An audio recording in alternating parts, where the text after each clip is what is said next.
here's the line I want to give to Susan. Can you give me my last slide? In self-reg, we talk all the time about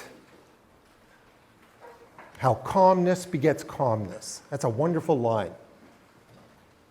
Now I want to take it to a step further.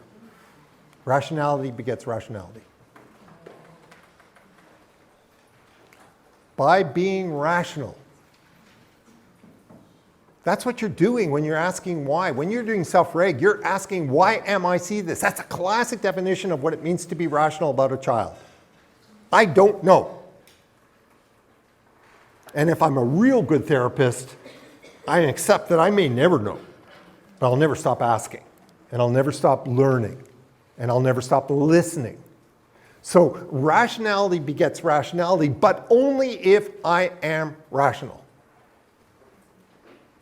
You guys, the reason why it had to start with you before we could get to kids were you had to absorb personally what it feels like. This isn't just social emotional. This isn't just about learning how to be, learning how to be calm.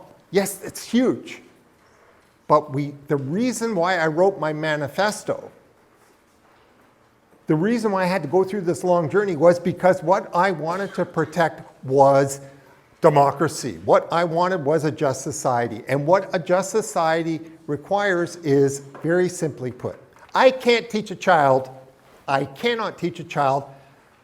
that what you're doing is irrational. At least I can't.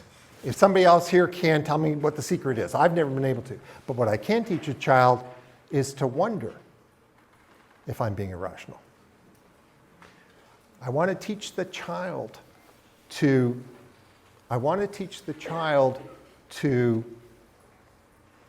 be self-reflective, to wonder why he or she is making these choices, why he or she feels these things. And my guess is the following.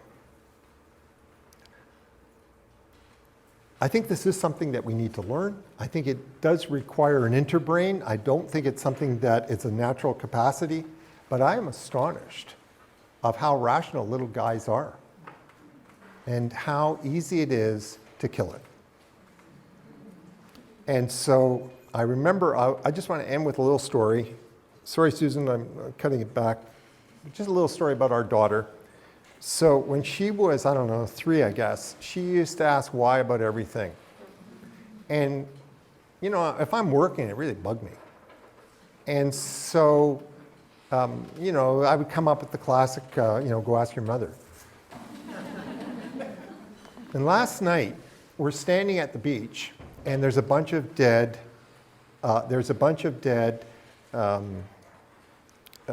fingerlings. I forget what kind of fish it was, but it was disturbing, whatever the fish were. It was perch, I think. And she says, no, it's 2 nights ago. And she says to me, why are they dying? And then she knew I wouldn't know. And then she started to go through her mind what all the reasons might be. And then last night, same thing, and she's come up with 6 different hypotheses. And they're really good, by the way.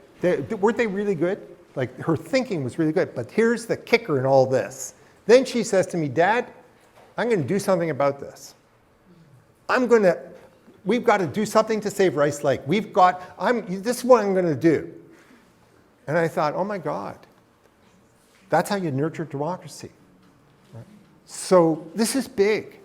So when you're working with these kids, your focus is so much on day-to-day.